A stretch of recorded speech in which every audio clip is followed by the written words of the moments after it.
इस्लाम ने औरत को बड़ी इज्जत, बड़ा मर्तबा और बड़ा मकाम अता फरमाया है। जितनी इज्जत औरत को इस्लाम ने दी है, न उससे पहले कभी औरत ने सुनी थी और न क़यामत तक दोबारा सुनेगी। मेरे नबी करीम सल्लल्लाहु अलैहि वसल्लम की तशरीफ आवरी से पहले बेटी का बाप होना लोग आर का बायस समझते थे, गुनाह और जुर्म समझते थे।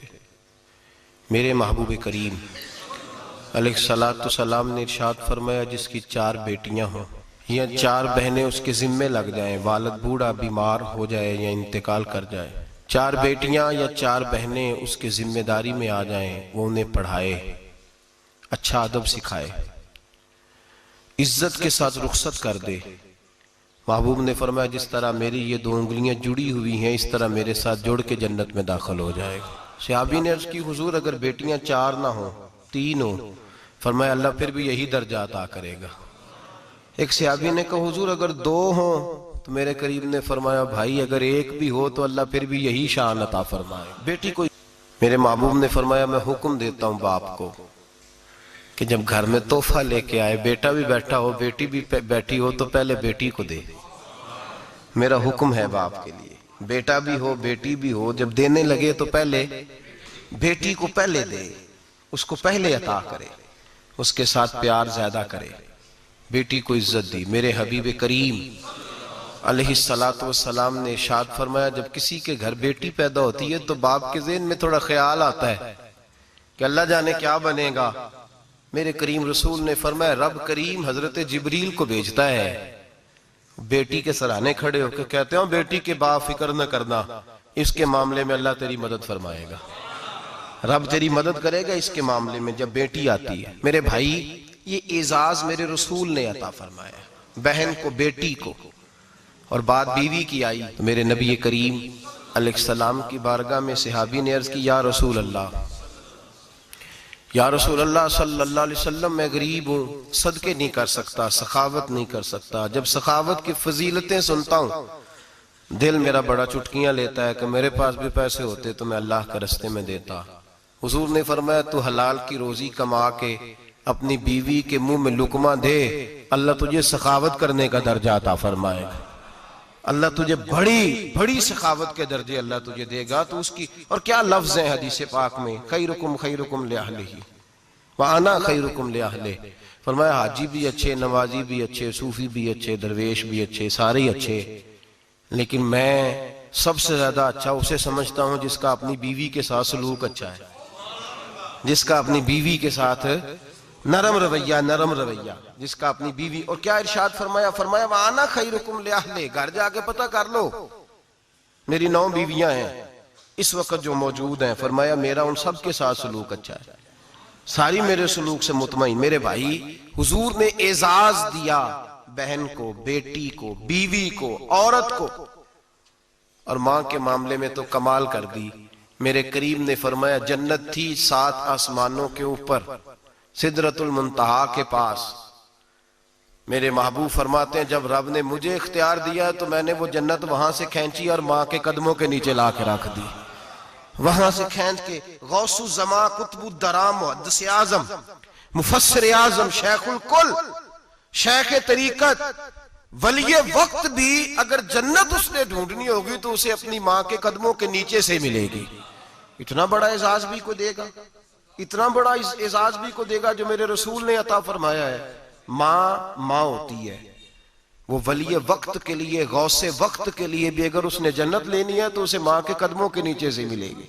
मेरे रसूल पाक अलैहिस्सलाम ने औरत को एजाज दिया, फजीलत दी, अजमत अता फरमाई, और ऐसे नहीं रखा बीबी को। मेरे हबीब पाक ने फरमाया, जब औरत के पेट में बच्चा होता है, पैदा होने वाला, तो अल्लाह उसे उतना ही सवाब देता है जितना तलवार लेके मैदान में जिहाद करने वाले मुजाहिद को सवाब अता फरमाता है। और अगर दौराने विलादत औरत इंतकाल कर जाती है, फौत हो जाती है, तो मेरे हबीब ने फरमाया, वो ऐसे नहीं गई, वो अपने बच्चे की विलादत के मौके पर गई है तो अल्लाह उसे शहादत का दर्जा अता फरमाएगा। हर मौके पर बीबियां हाजिर खिदमत हुई। नबी पाक ने फरमाया, जो आदमी अजान सुने और जिस तरह मुअज्जिन कलिमे कहे उसी तरह के कलिमात दोहराए, तो अल्लाह ताला मर्दों को 1,00,000 नेकी का सवाब देगा अजान का जवाब देने पे। बीबियां आ गई, कहने लगी हुजूर ये तो मर्दों का सवाब है, तो हम तो पीछे रह गई। मेरे हबीब ने फरमाया घरों के अंदर रहना, अजान का जवाब देना, मर्दों को 1,00,000 नेकी मिलेगी, तुम्हारे नबी का वादा है तुम्हें 2,00,000 नेकियां अता फरमाई जाएंगी, तुम्हें डबल सवाब मिलेगा। शर्त क्या है? घरों के कुरान मजीद सूरह अहज़ाब आयत नंबर 33 अल्लाह फरमाते हैं वकरना फी बुयूतिकुन्ना, ऐ मेरे महबूब की अज़वाज, ये हुजूर की अज़वाज के वसीले से सारी औरतों को पैगाम मिला। कहा ऐ बीबियों अपने घरों के अंदर ठहरी रहो। कहां रहो? घरों के। बीबियों को धोखा दिया जाता है। मेरी माएं बहनें बेटियां बच्चियां समझती नहीं बात को, धोखा दिया जाता है। कहते हैं लो मौलवी दिकियानूस हो गया है, ये सूफी दिकियानूस है, ये कहता है बीबी घर के अंदर कैद होके रहे। पर्दा तो कैद का नाम है, वो घर के अंदर कैद। बीबी सिर्फ मां बन सकती है, वो वजीर मुमलिकत नहीं बन सकती। और सिर्फ देखो ना, वो अमेरिका से नारा लग रहा है कि बीबी सिर्फ बीवी बन सकती है, वो वजीर नहीं बन सकती। बीबी सिर्फ बहन बन सकती है, वो सदर नहीं बन सकती। पूरी अमेरिका की तारीख निकाल के मुझे बतलाओ आज तक कितनी बीबियों को सदर बनाया उन्होंने, बतलाओ कितनी बीबियों को सदर। क्या तमाशा है, धोखा दिया औरत को, और औरत उस धोखे में उनकी पता नहीं आई कि नहीं हमारी आ गई है। औरत वजीर नहीं बन सकती। बताओ इस वक्त जो अमेरिका की काबीना है उसमें कितनी औरतें वजीर हैं? इस वक्त जो लंदन की काबीना उसकी टोनी ब्लेयर वजीर आजम गुजरा है बरतानिया का, उसकी बीवी की सगी बहन कलमा पड़ गई। सगी बहन कलमा पड़ गई। उससे बीवियों ने पूछा तू कलमा पढ़ क्यों कलमा पड़ गई है, क्या चीज पसंद आई है तुझे इस्लाम में? तो कहने लगी जो पर्दा मुसलमानों के नबी ने अपनी मानने वाली औरतों को दिया है वो पर्दा बता गया है कि अगर औरत की कोई इज्जत है तो बीबी फातिमा के बताए हुए पर्दे में है। ये हाल मौके पे जिंदा मौजूद है औरत। उसने 2 जिल्दों में किताब लिखी है पर्दे की अहमियत की, 2 जिल्दों में। हमारे यहाँ मुसीबत बनी हुई है, औरत उनके चक्कर में आ गई है। वो तो तुम्हें धोखा दे रहे हैं, वो तो तुम्हें तबाह कर रहे हैं। वो बीबी जो घर में बैठी थी तो मैंने कहा कि वक्त का वली गौस को तब उसको हुक्म था कि जा जाके माँ के पैरों में बैठ, वहां तुझे जन्नत मिलेगी। वो बेटी जो बाप थका मांदा घर से बाहर आया था और मेहनत की कमाई कमा के लाया था, उसको हुक्म था कि पहला लुकमा बेटी के मुंह में देना, बहन के मुंह में देना। और वो खामा जिसको हुक्म दिया गया था कि तू बाहर से थक के आया है, चूर होके आया है, अगर घर में तेरी बीवी फिर भी कोई रवैया गलत करे तो मदीने के हबीब ने कितना नरमी दी बीवियों के हक में। फरमाया ये औरत टेढ़ी लकड़ी है, इसे अल्लाह ने अकल ही थोड़ी दी होती है, अगर कभी बिगड़ जाए तो तू नरमी का मुजाहरा कर, टेढ़ी के साथ ही गुजारा कर, अल्लाह तुझे अजर अज़ीम अता फरमाएगा। मेरे हबीब ने किस कदर औरतों को अहमियत दी, कितनी फजीलत दी, कितने उनके बारे में नरमी रखी। और औरत को कहा जाता है तू बाहर निकल, बाहर आ, देख तेरे लिए क्या। कॉलेज में पढ़ता था,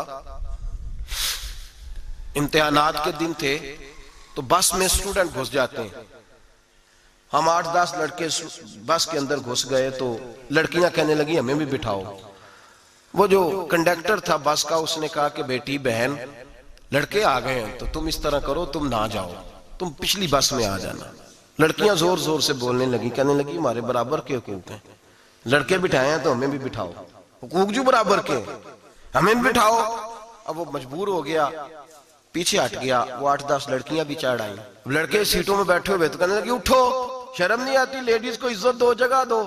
तो एक नौजवान बीच में से बोला, कहने लगा तुम्हारे बराबर के हुकूक है, हम खड़े होके जा सकती हैं, तुम नहीं जा सकती। बराबर के हुकूक है तो जबर भी बराबर का बर्दाश्त करो। चुप कर गई। कहने लगे आज के बाद ये ना कहना बराबर के हुकूक है, आज के बाद ये कहना कि औरतों की इज्जत के हुकूक है। बराबर के हुकूक मांगने में इसकी कमजोरी है। इज्जत के हुकूक, बैंक में बीबियां बिल जमा कराने आती हैं तो उन्हें इज्जत का हक मिलता है, इज्जत का। वो क्लर्क साहब जो पता नहीं किस तरह किसी से बोलते हैं वो भी बीबियों का बिल पहले जमा करते हैं। बस के अंदर भी बीबी को इज्जत मिलती है। एक समझदार आदमी, बुजुर्ग आदमी, पढ़ा लिखा आदमी बैठा है बस पे तो बीबी चढ़ी है तो इज्जत का हक है। उठ गया, कहने लगा अपा जी बहन जी आप यहाँ आ जाए। बीबी इज्जत का हक मांगेगी तो बचेगी, बराबर का हक मांगेगी तो ठीक है, लाइन में लग जाए, जहां सारे खड़े हैं वो भी खड़ी रहे। अगर बस में मर्द खड़ा है तो औरत भी खड़ी रहे। बराबर के हुकूक मांगने में औरत को नुकसान है, बराबर के हकूक मांगने में औरत के लिए तकलीफ है, औरत के लिए नुकसान है। हाँ, अगर इज्जत का हक मांगेगी तो फिर इसको अल्लाह वकार अता फरमाएगा, फिर अल्लाह इसको बुलंदी अता फरमाएगा। मेरे हबीब करीम सैयद आलम सल्लल्लाहु तआला अलैहि वसल्लम ने औरत को जो हक दिया वो इज्जत वाला हक दिया है। औरत को जो हुजूर ने हुकूक दिए वो वकार वाले। एक बात मुझे बतलाइए, एक बीबी एमएससी उसने पास कर लिया, एमकॉम कर लिया, एमए के बाद एमबीए कर लिया, बड़ी तालीम हासिल की, वो एयर होस्ट बन गई। यूं समझ लें 1 लाख रुपया महीना उसकी तनख्वाह है। वो घर से निकलती है, वो कहती है मैं जहाज के अंदर एयर होस्ट हूं। वो कहती है मैं तो इतने पैसे कमाती हूँ, मुझे खामन की क्या आदत है। अब 2 औरतें हो गई, एक बीबी घर में रहती है, उसका खामन थका रहा है, उसका बेटा स्कूल से आया है, खामन काम से आया, छोटा बेटा इंतजार कर रहा था कि सारे आएंगे तो खाना खाएंगे। अब वो खामन आया तो उसने आते का मुंह और धोले में खाना चुनती हूँ, दस्तरखान बिछाया, उसने खाना रखा है, उसका बेटा भी खाना खा रहा है, उसका भाई भी खाना खा रहा है, उसका शौहर भी खाना खा रहा है, वो उनको खाना खिला रही है। अब किसी मौके पर उसका बेटा बोलता है, कहता अम्मा फलां चीज भी चाहिए। अम्मा डांट देती, कहती चुप कर, मिल जाएगी। खामन कहता है फलां चीज क्यों नहीं पकी? तो कहती है जनाब क्या बताऊं आपको, गैस ही नहीं है सुबह की। कभी वो कहती है आप चले जाते हैं, आपको ये तो फिक्र ही नहीं होती कि फलां मसाला कोई नहीं था। खामन उसकी बात सुन रहा है। उधर वो एयर होस्ट है, वो भी खाना बांट रही है, अपनी मर्जी का लिबास नहीं पहन सकती। उसको जब ट्रेनिंग दी जाती है तो उसको कहा जाता है कि तूने माज़अल्लाह चुस्त लिबास पहनना है, मेकअप तूने करके रखना है, और कोई बदतमीज तरीन लड़का तेरे साथ बदतमीजी भी करे तो तूने जवाब में बोलना नहीं, जी जी करना है, इसलिए कि हमारी एयरलाइन का नुकसान नहीं होना चाहिए। अब लड़के उसको बुला रहे हैं, फबतियां कस रहे हैं, वो कहती है मैं बड़ी सियानी हूं, लाख रुपया कमाती हूं, मुझे क्या जरूरत है। ईमानदारी से दिल पे हाथ रख के बताना, वो बीबी जो घर में खाना तकसीम करती है उसकी इज्जत ज्यादा है या जो जहाज के अंदर खाना तकसीम कर रही है उसकी इज्जत ज्यादा है?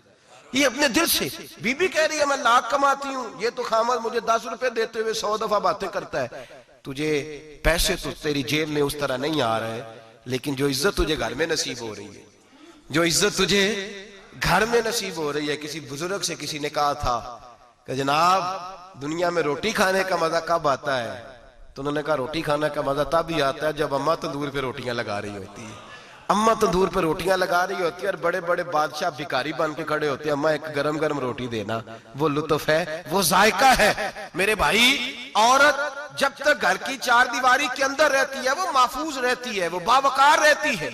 और जब वो कहती है नहीं नहीं मैं बराबर निकलूंगी, मैं कमाऊंगी, आप देख ले ट्रेनिंग दी जाती है औरतों को होटलों के अंदर। पाकिस्तान में, पंजाब में, हमारे देहाती माहौल में अब होटलों के ऊपर वेटर का काम औरतें करने लगी हैं। औरतें बैठती हैं, काम करती हैं, उनको हुक्म होता है, सुबह ट्रेनिंग होती है कि कोई आदमी जितनी भी बदतमीजी करे तुमने बोलना नहीं। ओ खुदा के बंदो, ओ मेरी माओ बहनों बेटियों, ये तुम्हारी इज्जत नहीं, ये तुम्हें रुसवा किया जा रहा है, ये तुम्हें जलील किया जा रहा है। साबन का इश्तिहार है और तस्वीर बीबी की, शैम्पू का इश्तिहार है, तस्वीर बीबी की, सीमेंट बेचा जा रहा है और तस्वीर बीबी की। तौहीन होती है तुम्हारी सुबह शाम और तुम इसे अपनी इज्जत समझती हो, तुम इसे अपना वकार समझती हो। इज्जत क्या है?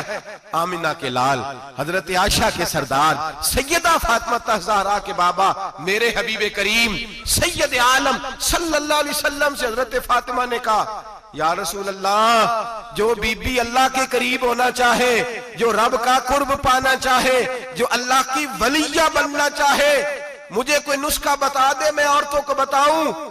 तो मेरे हबीब ने फरमाया जो बीबी जितना घर के अंदर रहेगी, जितना घर के अंदर रहेगी, जितना घर के अंदर रहेगी, उतना ही वो अपने रब के करीब होती जाएगी, उतना ही अल्लाह का कुर्ब पाती जाएगी, उतना ही रब करीम की वलिया होती जाएगी, उतना ही अल्लाह तबारक व तआला उसे अपनी कुर्ब की मनाजिल तय फरमाएंगे। जितनी वो घर के अंदर रहेगी उतनी अल्लाह के करीब रहेगी, और जितनी सज धज के बाहर निकलेगी, जितनी सवरेगी, उतनी वो अल्लाह से दूर होती जाएगी। जितने कदम उसके घर से दूर निकलेंगे उतने ही कदम उसके अल्लाह के कुर्ब से दूर होते जाएंगे, उतने ही कदम। माए तुम्हारी दुआएं कबूल होंगी, मेरी माओ तब कबूल होंगी जब तुम घर में रहोगी। बेटियों, रब करीम का कुर्ब उस वक्त नसीब होगा जब तुम घर के अंदर रहोगी। तुम भाई के लिए मांगोगी तो अल्लाह तुम्हें देगा, बेटे के लिए मांगोगी तो अल्लाह तुम्हें देगा, शोहर के लिए मांगोगी तो अल्लाह तुम्हें देगा। अगर चाहती हो कारोबार बढ़े, अगर चाहती हो रिस्क में बरकत हो, अगर चाहती हो तुम्हारे घरों में अमन हो, सुकून हो, जो तुम मांगो अर्श का मालिक तुम्हें अता करे। तो फिर मेरे रसूल ने नुस्खा बतलाया है, फिर मेरे करीम ने बतलाया, घरों में बैठी रहना, जितनी घरों के अंदर रहोगी उतना ही अल्लाह ज्यादा दर्जा अता फरमाएगा, तुम्हारी दुआएं कबूल करेगा, तुम्हारी इल्तिजाएं अल्लाह मानेगा। मेरे भाइयों, मेरे अजीजों, औरत के साथ जो जुल्म इस मुआशरे में हो रहा है, बेपर्दगी का तूफान है, तूफान है बेपर्दगी का। एक बुजुर्ग थे दरवेश से, सादे से, वो आई साहब के पास अक्सर आया करते थे, तो थे बड़े सादे और थे बड़े नेक, पढ़े हुए नहीं थे, जाग रहे आप हजरात, नेक बड़े थे। तो एक दिन ना पर्दे पे बहस हो रही थी, बैठे थे कुछ लोग, तो बात कर रहे थे, कह रहे थे कि जनाब औरत को निकाब पहनना चाहिए, बुरका ओढ़ना चाहिए, कुछ कह रहे थे टोपी वाला बुरका अच्छा है, कुछ कह रहे थे फलां ज्यादा अच्छा है, बातें हो रही थी। कोई आयत पढ़ रहा था, कोई हदीस पढ़ रहा था, उलमा बाबा जी सादे से बीच में बैठे थे। मैंने उनकी तरफ तवज्जो की, मैंने कहा बुजुर्गो आप भी तो कोई जवाब देना। कहने लगे मौलवी साहब मुझे हदीसें नहीं आती, कहने लगे मुझे आयतें और हदीसें मुझे नहीं आती, आयतें और हदीसें, पर पर्दा बड़ा जरूरी है, ये मेरी अकल में बात आ गई है। तो मैंने कहा वो किस तरह? कहने लगा ये तो छोटे से बच्चे की भी अकल में आ जाती है। मैंने कहा साहब हमें भी समझा दें, चले हमें को बात मिल जाए, आप चले, अगर आपने इल्म नहीं पढ़ा तो उम्र तो आपकी ज्यादा है ना, आपने बुजुर्गों से बातें सुनी है। तो कहने लगे बेटा मेरा छोटा सा पोता है, वो बाजार से टाफी खरीद के लाता है, अगर टाफी के ऊपर से कागज उतार देता है ना तो टाफी में मक्खियां बैठनी शुरू हो जाती है, टाफी पे मक्खियां बैठ जाती हैं। जब तक उसके ऊपर वो लिफाफा रहता है, कागज रहता है, उस पे मक्खियां, अल्लाह करे आपको समझ आए, अल्लाह करे आपको समझ आए, अल्लाह करे उस दरवेश की बोली टकरा जाए। कहने लगे जब तक तो उसके ऊपर कागज रहा तब तक उस पे मक्खियां, और जब उसके ऊपर से कागज उतर गया तो मक्खियां बैठ गई। कहने लगे 4 साल का मेरा पोता, मैंने मिन्नत कर दी कि खा लो। कहने लगा मैं नहीं खाता, इस पे मक्खियां बैठ गई हैं, मैं नहीं खाता, गंदी हो गई है, मैंने ये टाफी नहीं खानी। कहने लगे मैं बूढ़ा आदमी दोबारा दुकान पे गया, जद्दोजहद करके नई टाफी लाया, बेटे को कहा खा लो, अब उसने खाई। कहने लगे मुझे समझ में आ गई, जो बीबी पर्दा करेगी उस पे मक्खियां नहीं बैठेंगी, जो औरत पर्दा करेगी उस पे मक्खियां, और अगर उस पे मक्खियां बैठ गई तो फिर वो किसी के लिए काबिल कबूल है। और अगर पर्दे में छुपी रही, अगर पर्दे में छुपी रही, और भाई कीमती चीजों को गुलाब चढ़ते हैं, किसी ने कभी केमिस्ट्री गुलाब पे नहीं छुपाई, फिजिक्स नहीं छुपाई, कभी किसी शायर अदीब ने अपना लिखा हुआ शायरी का कलाम नहीं छुपाया। गुलाब जब भी चढ़ता है कुरान पाक पे चढ़ता है। मेरे भाई करोड़ों और अरबों और खरबों का मकान बना के लोग उसको गुलाब नहीं चढ़ाते, गुलाब जब भी चढ़ता है बैतुल्लाह को ही चढ़ता है। जो चीज कीमती होती है वो गुलाब पे होती है। मेरी बहनों, मेरी बेटियों, अगर तुम अपने आप को कीमती बनाना चाहती हो तो गुलाब में छुप जाओ, तुम्हारी कीमत बढ़ जाएगी, तुम्हारा वकार बढ़ जाएगा, तुम्हारी अजमत बढ़ जाएगी। मेरे हबीब ने फरमाया जितनी घर के अंदर रहोगी, दुनिया तो दुनिया रही, अल्लाह की नजर में तुम्हारी कीमत बढ़ जाएगी, रब करीम की निगाह में तुम्हारा वकार बढ़ जाएगा, अल्लाह की नजर में तुम्हारी अजमत बढ़ जाएगी। और जब औरत निकलती है, जब वो घर से निकलती है, मेरे हबीब करीम अलैहिस्सलाम ने फरमाया औरत छुपाने की चीज है, छुपाने की चीज है, छुपाने की, ये कीमती है, ये खजाना है, इसे छुपा के रखो। फरमाया जब ये घर से निकलती है, फरमाया और कोई देखे ना देखे, शैतान उसे देखता है, शैतान वसवसा अंदोजी करता है, शैतान उसे देखता है। और हबीब करीम सैयद आलम सल्लल्लाहु ताला अलैहि वसल्लम जब बात करते थे, जब लफ्ज बयान करते थे, मोहताज जुमले बोलते थे, बड़ा कम, रहमतुल्लिल आलमीन नबी की जुबान से बड़ा कम सख्त जुमले निकलते थे। मेरे हबीब ने लफ्ज अदा किए, सख्त जुमले। मेरे करीम ने फरमाया जो औरत, ये जो माए बहनें सुन रही हैं, खुदारा आगे पहुंचाएं, आप भी घर में जाएं तो ये वाला आवाज अपने घर में पहुंचाएं, सुनाएं, खुदारा सुनाएं, खुदारा। रोज एक कयामत टूटती है और मेरे भाई लाखों इज्जतदार लोग अपने तकिए पे मुंह रख रख के रोते हैं, इसलिए कि वो बच्ची जिसके बारे में कहते थे हमें एतबार है, एतबार, एतबार का लफ्ज बोल के बाप जो जुल्म करता है अपनी बेटी पे, भाई एतबार का लफ्ज बोल के जुल्म करता है बहन पे, एतबार का जुमला बोल के ज्यादती करते हैं हम अपनी जानों पर। हजरत जुनैद बगदादी सूफिया के सरखील सूफिया के, उनसे एक शख्स कहने लगा मुझे बेटी पे एतबार है, मैं उसको फलां जगह दाखिल ना करा दूं, पढ़ ले। आप फरमाने लगे तुझे एतबार है तो क्या अल्लाह के रसूल को एतबार नहीं था? ये तूने कैसा लफ्ज बोला? तुझे एतबार है, नबी पाक को नहीं था? मेरे महबूब के पास हजरत आयशा सिद्दीका बैठी थी, और वो बीबी जिसको कुरान कहता लस्तुन्ना कहदम मिनन निसा, तुम्हारे जैसी दूसरी कोई हो सकती नहीं। मेरे महबूब के पास हजरत अफसा बैठी थी, जनाबे सौदा बैठी थी। इससे बढ़कर भी किसी को एतबार होगा जिनको कुरान कह दे जैसी दूसरी हो ही नहीं सकती। हजरत अब्दुल्ला बिन मक्तूम नाबीना से अभी आए। ओ भाई नाबीना, दिल की आंखें खोल के सुनो, नाबीना से अभी, नाबीना आंखों से नजर नहीं आता। हुजूर की बारगाह में आए, मुझे एतबार है बेटी पे, मुझे एतबार है। संदल की बनी हुई बेटी है, हूर है तेरी बेटी, उसके करीब गुनाह नहीं जाता। ये तू ज्यादती कर रहा है अपनी बेटी पे, ये जुमला बोल के तू जुल्म कर रहा है, तू जालिम और फाजर हो गया जब तूने ये कहा कि मुझे एतबार है। मेरे हबीबे पाक से बढ़कर किसको एतबार होगा? मेरे करीम रसूल सैयद आलम नूर मुजस्सम सल्लल्लाहु तआला अलैहि वसल्लम ने फरमाया, हजरत आयशा थी, हजरत अफसा थी, हजरत सौदा थी। अब्दुल्ला इब्ने मक्तूम नाबीना आए तो मेरे नबी ने फरमाया बीबियों पर्दा करो। बीबियों बोल के बताइए, बीबियों, सारे बोलिए बीबियों। अल्लाह करे ये आवाज गूंज जाए पूरे मुआशरे में, बीबियों। मेरे नबी ने जुमला कहा बीबियों पर्दा कर लो, पर्दा करो, नजरें झुकाओ, नकाब ओढ़ो। एक ज़ौजा बोली हुजूर उन्हें तो नजर नहीं आता, वो तो बेचारे नाबीने हैं। तिरमिजी में हबीबे पाक के लफ्ज सुनिए, या रसूल अल्लाह उन्हें तो नजर नहीं आता। मेरे रसूल ने फरमाया तुम्हें तो नजर आता है ना, तुम तो अंधी नहीं ना। वो एक मर्द आया है, वो एक सहाबी आया है, तुम्हें तो नजर आता है, तुम्हारी आंखें तो है, उसे फितना आए ना आए तुम्हें नजर आता है।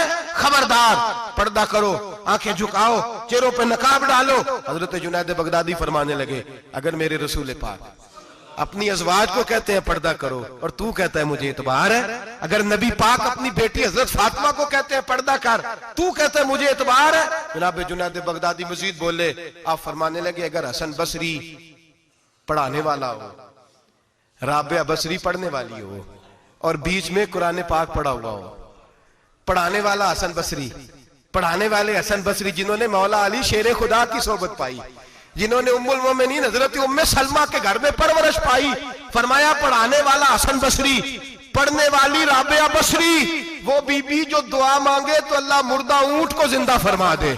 फरमाया पढ़ाने वाला हसन बसरी हो, पढ़ने वाले राबिया बसरी हो, और जो पढ़ा जाए वो कुरान हो। फरमाया कसम अल्लाह की इज्जत की, मैं फिर भी उन्हें पढ़ने पढ़ाने की इजाजत नहीं देता, मैं फिर भी उन्हें तन्हाई में बैठने की इजाजत नहीं देता, मैं फिर भी उन्हें अकेले रहने की इजाजत नहीं देता, इसलिए कि ये हसन बसरी हैं और मना करने वाले इमामुल अंबिया हैं, इसलिए कि ये राबिया बसरी हैं और मना करने वाले सैयदुर रुसल हैं। खबरदार, फिर भी इजाजत नहीं। मेरे नबी करीम अलैहिस्सलाम बोले, हुजूर की बारगाह में सहाबा ने अर्ज किया या रसूल अल्लाह सल्लल्लाहु अलैहि वसल्लम, अगर कोई नेक आदमी किसी नेक औरत के साथ बेपर्दा हो, नेक आदमी, वो पीर गुनाहगार नहीं जिसके पास बीबियां जाती हैं, वो गुनाहगार नहीं, वो तो मुजरम है। वो खाली गुनाहगार नहीं, वो तो पापी है। वो खाली गुनाहगार नहीं, वो तो दीन का डाकू है, डाकू, वो तो फासिक है, वो तो दीन की हदें तोड़ने वाला है। वो तो उसको तो घसीटा जाएगा कयामत के दिन, जो औरतों से बेपर्दा मिलता तो घसीटा जाएगा। लेकिन सवाल ये है वो खामद किधर होता है जिसकी बीवी पीर के पास अकेली जाती है? सवाल ये है वो भाई किधर होता है जिसकी बहन पीर के पास अकेली जाती है? सवाल ये है बेटा किधर होता है जिसकी अम्मा अकेली जाती है? मेरे नबी रहमत नूर मुजस्सम शफी मुअज्जम सरवर कौन मका सय्याह ला मका सल्लल्लाहु अलैहि वसल्लम की खिदमत आली मर्तबत में सहाबी ने पूछा कि या रसूल अल्लाह, अगर नेक हो बंदा, बीबी भी नेक हो, तो इकट्ठी में बैठ सकते हैं? आला हज़रत ने फरमाया अगर औरत दीन सीखने चाहे, पीर के पास जाए तो अपने खामद के साथ जाए, अपने भाई के साथ जाए, फिर भी पर्दे में बैठे, दूर बैठे, आवाज के साथ बात को समझे, लेकिन उसको तनाई करने की इजाजत किसी को भी इजाजत है, वो चाहे जो मर्जी भी हो, कोई भी हो, कोई भी हो। बड़ी खुली बात कर रहा हूं। मेरे हबीबे पाक से पूछा हुजूर अगर मर्द औरत नेक हो फिर भी तन्हा नहीं बैठ सकते?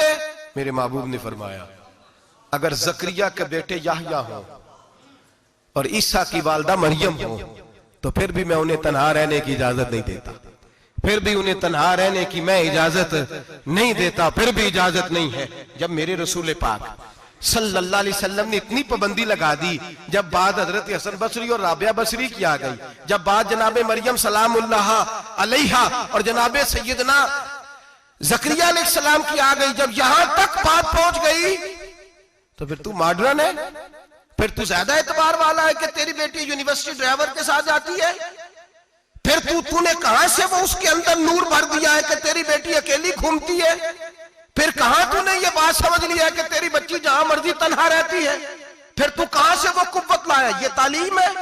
इकबाल ने कहा यार मशरिक हवस में गलता, शबाब उरिया शराब इसियां, इसे भी देखो गरी के इसियां, हम ऐसी तहजीब क्या करेंगे?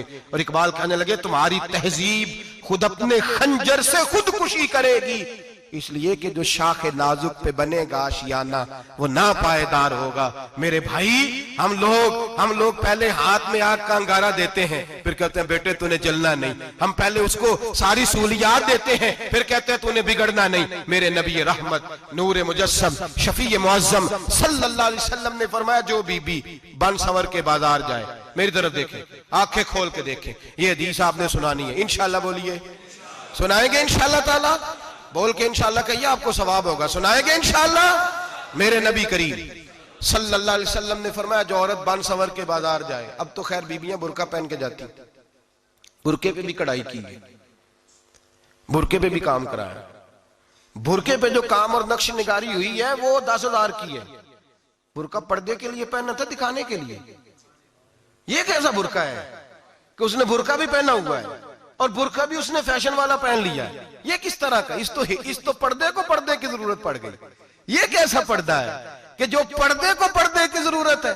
बुरका तो इसलिए होता है कि मुझे देखे कोई ना, और इसने तो पहना ही इसलिए कि जरा लोग देखें तो सही मैंने कितना कीमती पहना है। इस हिजाब को हिजाब की जरूरत पड़ गई। मेरे हबीब पाक अलैहिस्सलाम ने फरमाया बिला जरूरत, औरत को इजाजत है बीमार हो तो डॉक्टर के पास जाए, औरत को इजाजत है जरूरत पड़ जाए घर में सौदा सलफ ना आता हो तो लेने चली जाए, औरत को इजाजत है अगर गवाही की जरूरत पड़ जाए तो पर्दा करके काजी अदालत के पास गवाही देने जाए, औरत को इजाजत है हज पे जाए, औरत को इजाजत है उम्रे पे जाए, औरत को इजाजत है कि अगर किसी वक्त जिहाद के लिए औरतों की जरूरत पड़ गई तो हजरत फातिमा और जनाब आयशा की सुन्नत अदा करे, जिहाद को जाए। लेकिन अगर औरत मौज करने जाए और रोज कहे वो देखे ना फलां पार्क में थे आप तो कभी गए ही नहीं, फलां जगह थे आपके पास तो फुर्सत ही नहीं, फलां मेरी सरगोदे वाली बहन का खामन तो रोज लेके जाता है आपने तो कभी तवज्जो नहीं फरमाई। रोज पैगाम देती रहे। मेरे हबीब करीम सैयद आलम सल्लल्लाहु अलैहि वसल्लम ने फरमाया जो बीबी बन संवर के बिला जरूरत बाजार जाए, नबी पाक अलैहिस्सलाम ने फरमाया एक कदम वो उठाएगी तो उस पर अल्लाह की लानत बरसेगी, फरिश्तों की लानत बरसेगी, जमीन वाले लानत बरसाएंगे, आसमान वाले लानत बरसाएंगे। और मेरे हबीब बोले तो फरमाया जब अल्लाह की लानत बरसेगी तो मैं भी उस बीबी पे लानत ही करूंगा जो बीबी बन संवर के जाए।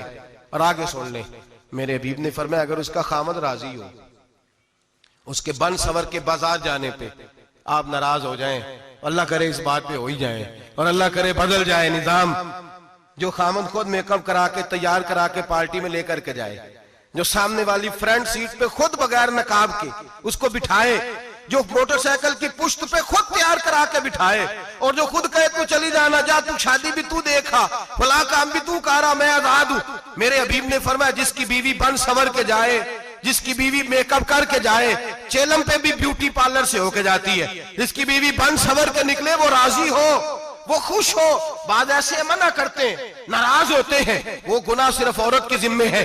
लेकिन अगर औरत बन संवर के निकल रही है और खामद राजी है, वो कहता है हाँ हम मॉडर्न है, हम जदीद दौर के हैं, हाँ जिद्दत इसी का नाम है। हाँ तो लोगों को पता कैसे चलेगा हमारे पास पैसे हैं, कैसे पता चलेगा कि 3 गाड़ियां अब्बा जी के पास है, एक बेटी के पास है, एक बीवी के पास है, कैसे पता चलेगा कि हम बहुत ताल्लुकात वाले हैं, अब्बा जी फलां शादी पे, बेटी फलां घर में और बीवी फलां घर चली गई, हमारे ताल्लुकात ज्यादा है इसलिए हमें ज्यादा जाना पड़ता है। मेरे हबीब करीम अलैहिस्सलाम ने फरमाया औरत बन संवर के जाए, खामद राजी हो वो जितने कदम उठाएगी उतने ही अपने खामंद के लिए जहन्नम में मकान तामीर करेगी। फरमाया उसके खामंद के लिए उतने मकान दोज़ख में तैयार हो गए, वो जलाया जाएगा, वो तपाया जाएगा, वो जहन्नम की आग का ईंधन बनेगा। और मैंने शायद आपको दर्जनों बार हदीस सुनाई हो, मेरे करीम रसूल ने फरमाया बीबी एक होगी पर 4 आदमियों को जहन्नम में लेके जाएगी। या रसूलल्लाह किसको? फरमाया बाप ने पर्दे का नहीं कहा तो बाप भी दोज़ख में जाएगा, अगर भाई ने पर्दे का नहीं कहा तो वो भी दोज़ख में जाएगा, शौहर ने पर्दा नहीं कराया तो वो भी जहन्नम में जाएगा। वो बेटा जो कहता था ना ना 1.25 लाख का मोबाइल लेना है, तो अम्मा ने घर के अंदर शोर डाल दिया, मजबूर किया, खामन को लेकर के दिया। उस बेटे से पूछा जाएगा तू सारी जिद्दें अम्मा से मनवाता था, ये तूने क्यों नहीं कहा पर्दा कर ले? और अब तो बीबी जरा 40 साल की होती है तो कहती है मेरी खैर है, मैं बूढ़ी हो गई हूँ, मेरी खैर है, रोटियां सारी खाती हूँ, बाकी सारे कामों में जवानों की तरह हूं, पर्दा नहीं मैंने करना, मेरी खैर है, फलाना तो मेरे बेटे की तरह। जुल्म की हद है, जुल्म की हद।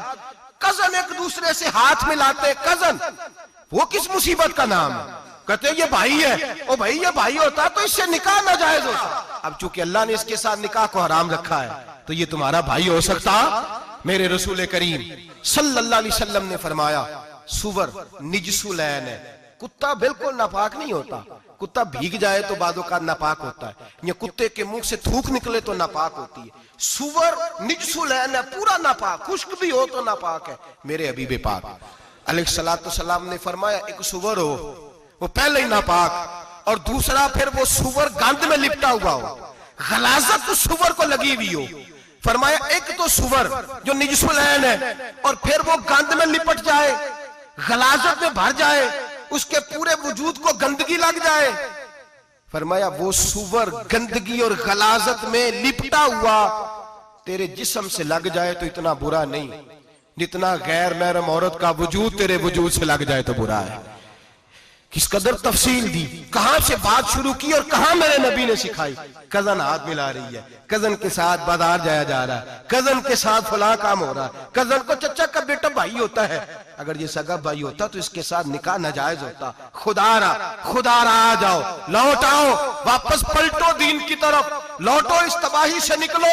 ये जो आग है, ये जो बेसुकूनी है, ये जो तमाशा है, ये लाखों कमाने के बावजूद जो बेबरकती है, ये बड़ी बड़ी फौजों के बावजूद जो रोज मय्यतें उठती हैं, ये जो रोज जनाजे पड़े जाते हैं, ये जो रोज बेटियां बेवा होती हैं, ये जो रोज माओ के सुहाग लुटते हैं, ये हमारी नाफरमानियां हैं। हम दीन के मामले में हम लोगों ने नरमी शुरू कर दी है, हम अल्लाह और उसके रसूल से बगावत करने लगे हैं। मेरे हबीब करीम सैयद आलम नूर मुजस्सम शफी मुअज्जम सल्लल्लाहु अलैहि वसल्लम ने फरमाया जिना सिर्फ शर्मगाह का नहीं होता, हुजूर ने फरमाया आंखें भी जानी होती हैं, कान भी जानी होते हैं, जुबान भी जानी होती है। बुखारी मुस्लिम दोनों में मौजूद है। सहाबा ने अर्ज की हुजूर जुबान कैसे जानी होती है?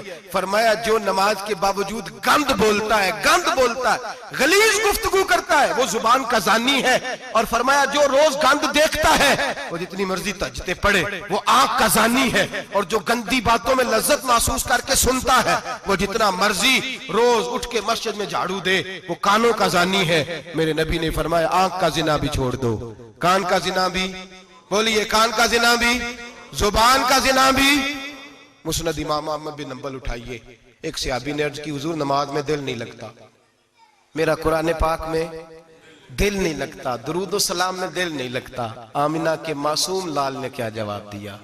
हुजूर ने फरमाया जा अपनी नजर जाके पाक कर ले, अल्लाह के नबी का वादा है तेरा सजदे में दिल लगने लग जाएगा। जा अपनी आंख को तहारत दे, वुजू करा, नजरों को पाक कर, अल्लाह के रसूल का वादा है तेरा कुरान पाक में दिल लगेगा।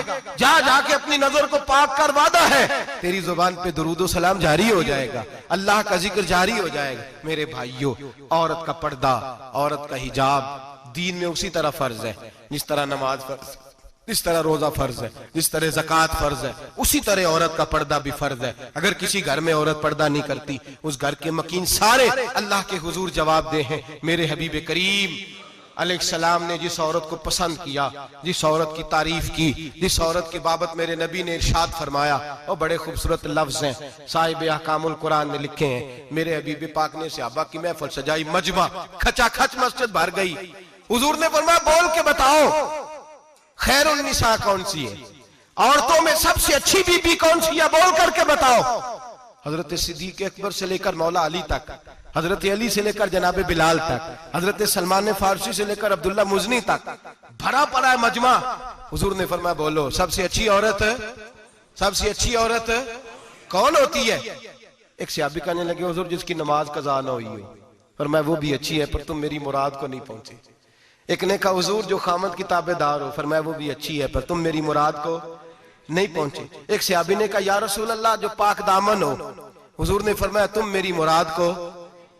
हजरत अली फरमाते हैं जब सबके जवाब गलत हो गए तो मैं, कद मेरा छोटा था, मैं पीछे बैठा था, मैं गर्दन झुका के पीछे से निकल गया। सैयदा तैयबा ताहिरा हजरत फातिमा ज़हरा रदी अल्लाह ताला फरमाते हैं बीबी साहब के पास पहुंचा। मैंने कहा फातिमा हुजूर ने सवाल किया है। तो हजरत फातिमा भी गोया मुस्कुरा के कहने लगी इल्म के शहर के दरवाजे तो आप ही हैं, तो आप यहाँ आ गए। कहा हुजूर ने सवाल किया है और मुझसे लेकर अबू बकर, उमर, उस्मान गनी तमाम को किसी को जवाब नहीं आया। हुजूर ने पूछा बेहतरीन औरत कौन होती है? बेहतरीन खैरुन निसा, बेहतरीन बीबी कौन होती है? तो हजरत सैयदा फातिमा कहने लगी अली बड़ी सादी सी बात थी, सादी सी बात थी, समझ नहीं आई। का फातिमा बतला दो इतनी सादी है। तो हजरत फातिमा कहने लगी सबसे बेहतरीन औरत वो होती है न कभी गैर महरम ने वो बीबी देखी हो। अगले जुमले भी याद रखने, न कभी गैर महरम ने वो बीबी देखी हो।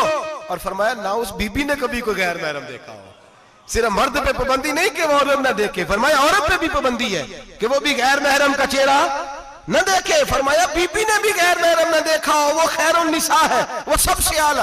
हजरत अली कहते मैं झट से आया, पीछे बैठा, बात अभी जारी थी, मैंने हाथ खड़ा कर दिया। मैंने कहा हुजूर मैं बताऊं? नबी पाक ने फरमाया बतलाओ। तो कहते मैंने कहा हुजूर बेहतरीन बीबी वो होती है जिसने न कभी गैर महरम देखा हो और न गैर महरम ने कभी उसे देखा हो। अली फरमाते हैं मैंने जवाब दिया तो मेरे रसूल की आंखों में आंसू आ गए। हुजूर रोए और फरमाते हंसते मुस्कुराते अचानक सहाबा के आंसू बरसने लगे। मजमे पे कैफ सा तारी हो गया, आंखें बरसने लगी। हम लोग हुजूर के रोने पर सख्ते में आ गए। नजर उठाई तो जवाब तो मैंने दिया था, तारीफ मेरी होनी चाहिए थी, शाबाश मुझे मिलनी चाहिए थी। मेरे हबीब ने रो के आंसू पूछ के फरमाया मैं तुम्हें कहता नहीं अल फातिमा तो बिदा तो मिन्नी, फातिमा वाकई मेरे जिगर का टुकड़ा है, फातिमा मेरे वजूद का हिस्सा है, मैं तुम्हें कहता नहीं रहता। कहा फातिमा मेरे जिगर का टुकड़ा है।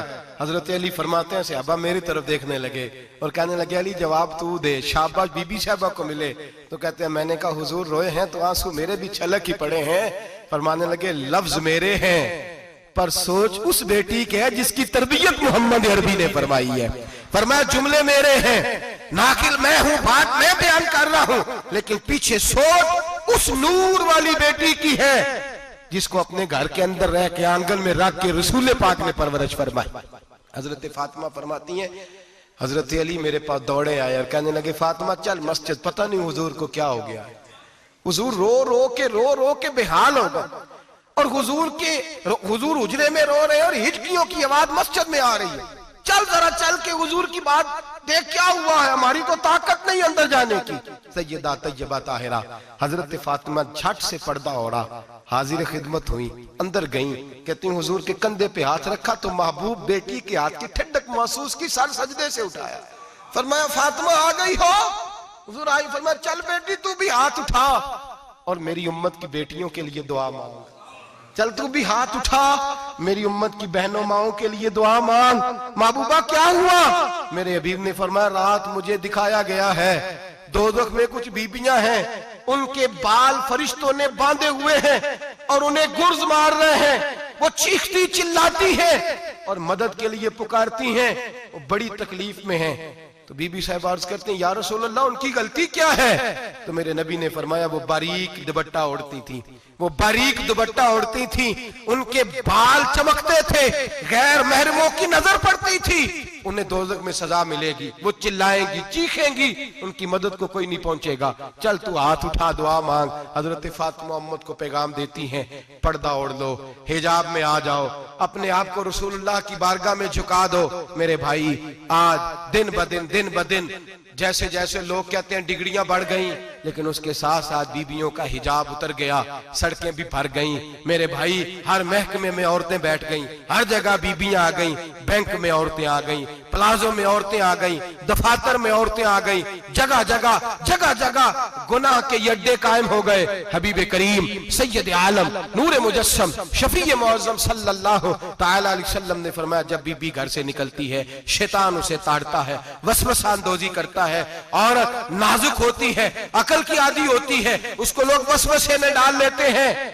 पाकिस्तान का तजदिया निगार कहता है अगर 100% पसंद की शादियां होती हैं, उनमें 40% लड़के अपने घर वालों को मजबूर करते हैं, 60% लड़कियां मजबूर करती हैं। 60% उनके अंदर ऐसी शैतानियत भरी जाती है, कमजोर अकल होती है, उसे ऐसे बागात दिखाए जाते हैं, उलझ जाती है। और जिस तेजी से ये जाली निकाह होते हैं उस तेजी से तलाक होती है। वो बेटी जो कालिज चुंगल में फंस के जिद्दत के चुंगल में अपनी मर्जी करते हुए मैदान में निकली थी, सारी जिंदगी का धब्बा लगा के घर बैठ गई। लड़का तलाक दे के भी पाक का पाक ही रहता है, और बेटी की मंगनी भी टूट जाए तो लोग कहते हैं कोई ना कोई बात तो होगी। ऐसे थोड़ी हो जाता है। बेटियों, तुम्हें रुसवा किया जा रहा है। बहनों, तुम्हारी इज्जत से खिलवाड़ हो रहा है। तुम्हें बाजार की जीनत बना के तुम्हारे असल मकाम से तुम्हें गिराया जा रहा है। तुम समझ रही हो हम जदीद हो गई, लेकिन तुम्हारा नुकसान हो रहा है, तुम्हें रुसवा किया जा रहा है। आओ दरे रिसालत माप पे, आओ मेरे नबी पाक के दरवाजे पे। मेरे हबीब ने फरमाया जिस बीबी में 4 खूबियां हो, कितनी हो जी? ये आपने दुआ कर दी, अल्लाह करे मेरी बेटी में 4 खूबियां आ जाए, अल्लाह करे मेरी बहन में 4 खूबियां आ जाए, अल्लाह करे हमारी घर की मस्तूरात में, ऊंचा आमीन कहिए, सब में 4 खूबियां, अल्लाह करे भर जाए 4 खूबियां। मेरे हबीब ने फरमाया जो बीबी जरूरियात दीन का इल्म जानती हो, दूसरी खूबी उस बीबी के अंदर ये हो कि वो बीबी अपने खामन को राजी करने वाली हो। तीसरा फरमाया उस बीबी में खूबी ये हो कि अल्लाह के मुहर्रमात का ख्याल रखती हो, हराम में ना पड़ती हो। चौथा फरमाया पर्दे की पाबंद हो। फरमाया जैसे ही वो मरती है अर्श का मालिक उससे हिसाब ही नहीं लेता, उसे बगैर हिसाब किताब ही जन्नत अता फरमा देता है। जो पर्दे की पाबंद हो, खामद राजी हो, मुहर्रमात से बचती हो, फरमाया वो बीबी अल्लाह तबारक व तआला उससे कोई हिसाब किताब बगैर हिसाब के अल्लाह उसको जन्नत में दाखिल कर देंगे। रब हिसाब नहीं पूछेगा। अल्लाह करे मेरी बेटी भी बगैर हिसाब जन्नत जाए, माए बहन बीवियां बगैर हिसाब जन्नत में जाए। अल्लाह करे हम सब के घरों में जितनी औरतें हैं उनसे कोई हिसाब ना लिया जाए, बगैर हिसाब भी जन्नत में जाए।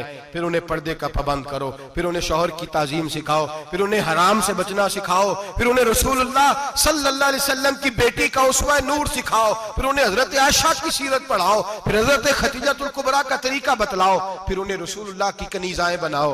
अल्लाह करे हम यहाँ से जुमा पढ़ के जाएं तो हमारे हाथ में एक बुरका भी हो, हमारे हाथ के अंदर जो है वो एक बड़ी चादर भी हो। अम्मा को कहे अम्मा ये चादर रख, इससे नकाब ओढ़ के निकलना। अल्लाह करे चौधरी साहब सरपंच साहब की पंचायत में कोई ऐसा मुकदमा भी आए जो आके कहे मैं बीवी नहीं रख सकता, ये पर्दा नहीं करती, ये कहीं मुझे भी अजाब में मुब्तला ना करे।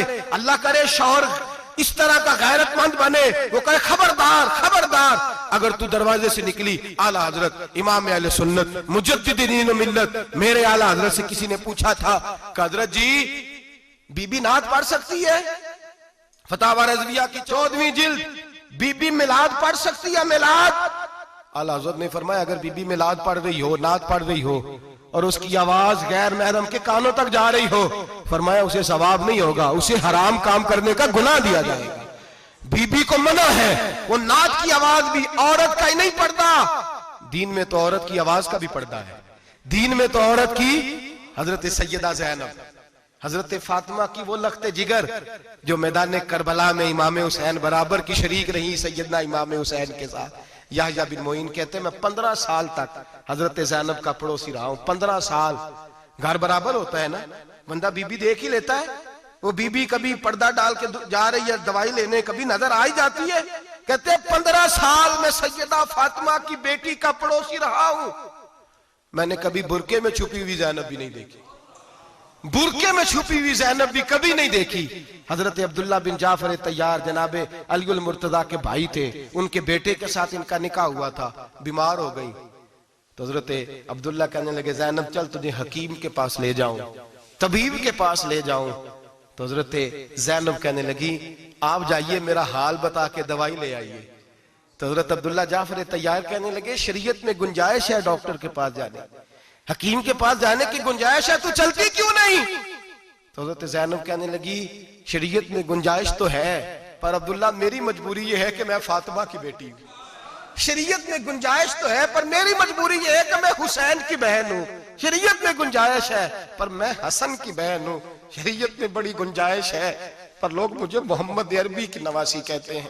गुंजाइश तो है पर मैं नहीं ना निकल सकती, इसलिए कि जितना कोई अपने आप को दीन के करीब जानता है उतना उसके पैरों में शरीयत की जंजीरें ज्यादा होती हैं। तो जनाब सैयदना अब्दुल्ला कहने लगे अगर तू पर्दा कर गई, अगर तू चली गई, तो फरमाने लगे ये तो अल्लाह की मशीयत है, तू दवाई ला दे ताकि मैं खा लूं, और अगर मैं चली गई तो मैं अपनी माँ से जाके कहूंगी कि अम्मा सारी तकलीफें मैंने छाती पे बर्दाश्त की हैं पर मैंने तेरे पर्दे पर आंच नहीं आने दी। मेरे भाई ये उसवा नूर है, ये उसवा हसना है, ये हमें सिखाया जा रहा है। मेरे हबीब करीम की बीवियों का ये हाल था। बीवियों का अपने घर के आंगन में हजरत आयशा सिद्दीका, हजरत सौदा, जनाब अफसा अपने सेन में जब बैठती थी ना तो दीवार की तरफ मुंह करके बैठती थी, दीवार के साथ लग के दीवार की तरफ। बीबियां अपने घर के अंदर भी दीवार की जानब मुंह करके बैठती थी। लोग पूछती, बीबियां पूछती कि अपने घर में भी दीवार को मुंह करने का मतलब? कहती हो सकता है कुछ छत पे चढ़े अचानक नजर पड़े, तो हम चाहती हैं फिर भी हमारा चेहरा नजर ना आए उसे, फिर भी हमारा चेहरा नजर, हम अपने घर के अंदर भी पाबंद रहती हैं कि हमारे चेहरे नजर ना आए। खुदारा बड़े पैसे जिंदगी में लुटाए हैं, 1000 1500 बुरके पे भी खर्च करो, वो घर ले जाओ, वो अम्मा को भी दो, बहन को भी दो, बीवी को भी दो, उसको कोई ये पहन ले। इसलिए कि जब तो हजरत फातिमा के तरीके का पर्दा करेगी तो तेरे आंगन में सैयदा ज़ैनब की तरह की बेटियां पैदा होंगी, वो उस सुन्नत पे चलने वाली बेटियां तेरे आंगन में आएंगी। खुदारा मेरे भाई आज ये नियत करो, ये इरादा करो और अपने घरों को पर्दे का पाबंद बनाओ। अगर एक बेटी पर्दादार हो गई तो कई खानदान पर्दादार हो जाएंगे, अगर एक बेटी पर्दादार हो गई तो कई घराने संवरेंगे, कई जगह पे नूर फैलेगा। ऐ अर्श के मालिक, ऐ मेरे महबूब के खुदा, तुझे वास्ता है मेरे महबूब की बीवियों का और तुझे सदका हुजूर की शहजादियों का।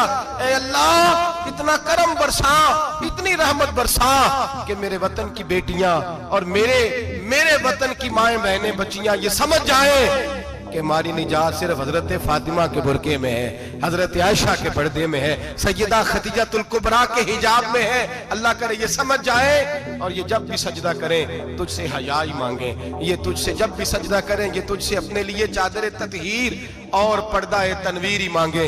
अल्लाह करे मुझ बेअमल की मुंह से निकले हुए लफ्ज किसी के दिल में तासीर बन के उतरे और फिर दुनिया के अंदर ये रिवाज आम हो कि हर कोई पर्दा करे, हर कोई बापर्दा हो जाए। ऐ अल्लाह तू तासीर नाजिल फरमा, ऐ अल्लाह तू अमल की दौलत नाजिल फरमा, ऐ अल्लाह हमारी बेटियों को इज्जत की चादर अता फरमा, हमेशा मिदहत खैरुल नाम में गुजरे।